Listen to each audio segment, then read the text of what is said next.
নিজের অবস্থান পরিষ্কার করুন, তারপরে এই দেশটাকে গণতান্ত্রিক করবেন, না সমাজতান্ত্রিক করবেন, না ইসলামী তদন্ত করবেন, এটা গণভোটের মাধ্যমে জনগণের ভোটে নির্ধারিত হবে।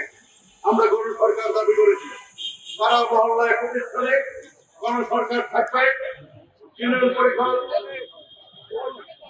থানা পরিষদ, সমস্ত জায়গায় আলাদা আলাদা জনগণের সরকার গণসরকারে প্রতিষ্ঠিত হবে। কেন্দ্রীয় সরকারের শুধু রাষ্ট্রপতি এবং ৬০ জন মন্ত্রী থাকবে। তাদের কাছে শুধুমাত্র